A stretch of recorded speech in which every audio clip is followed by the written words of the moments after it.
நம்மளோட ஸ்கின்ல வந்து பார்த்திங்கன்னா ஃபர்ஸ்ட் வந்து இரிட்டேஷனு, இச்சிங்கு, அதை மேற்கொண்டு தொடர்ந்து வந்து பார்த்திங்க அப்படின்னா ஒரு கொப்பளம் வந்து ஃபார்ம் ஆகிறது, பிளிஸ்டர்ஸ் வந்து ஃபார்ம் ஆகிறது. அதை தொடர்ந்து உங்களுக்கு அரிப்பு எடுத்து கொப்பளம் ஃபார்ம் ஆகிட்டு அதை தாண்டி வந்து புண் ஃபார்ம் ஆகிறது. புண்ணை தாண்டி வந்து பார்த்திங்கன்னா அதுலேருந்து நீர்க்கசிவு வந்துச்சு அப்படின்னா இது அன்டவுட்டட்லி வந்து பார்த்திங்கன்னா ஒரு ஸ்கின் டிசீஸ் தாங்க. That is eczema.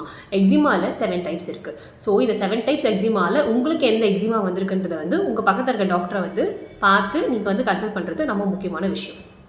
ஸோ இந்த எக்ஸிமா வந்து வரதுக்கான காரணங்கள் என்ன அப்படின்னு பார்த்தோன்னா ஒரு 3 காரணங்கள் இருக்குதுங்க.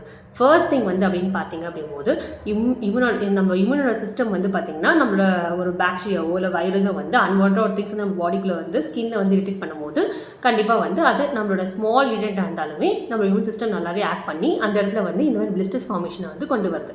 செகண்ட் திங் அப்படின்னு பார்க்கும்போது நம்மளோட ஜீனுமே வந்து பார்த்திங்கன்னா இதை வந்து எக்ஸிமாவை காஸ் பண்ணுறதுக்கு நிறைய பெரும்பங்கு வந்து வகிக்குது.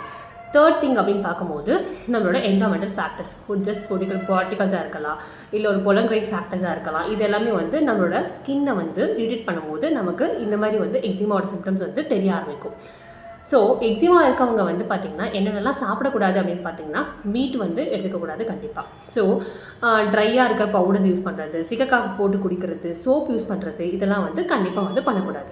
எக்ஸிமா இருக்கவங்க என்னென்னலாம் வந்து பண்ணலாம் அப்படின்னு பார்த்தீங்கன்னா ப்ராப்பராக எந்த டைப் ஆஃப் எக்ஸிமான்னு கண்டுபிடிச்சி அதுக்கு ப்ராப்பரான வந்து ட்ரீட்மெண்ட் வந்து எடுக்கணும். ஸோ வீட்டில் என்னென்னலாம் பண்ணலாம் அப்படின்னு பார்க்கும்போது ஃபர்ஸ்ட் வந்து எக்ஸிமா வரதுக்கான மெயின் காரணம் என்னென்னு பார்த்தீங்கன்னா ட்ரை ஸ்கின் தான்.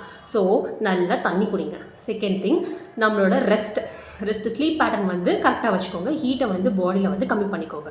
தேர்ட் ஃபேக்டர் என்ன அப்படின்னு பார்க்கும்போது பார்த்தீங்கன்னா நம்மளோட இன்டைஷன் ப்ராப்ளம் இருந்தாலோ இல்லை கான்ஸ்டிபேஷனில் ஏதாவது பிரச்சனை இருந்துச்சுனாலுமே அதை ரிலீவ் பண்ணுறது மூலிமா உங்களுக்கு எக்ஸிமாவோட சிம்டம்ஸ் வந்து குறையும். தேங்க்யூ.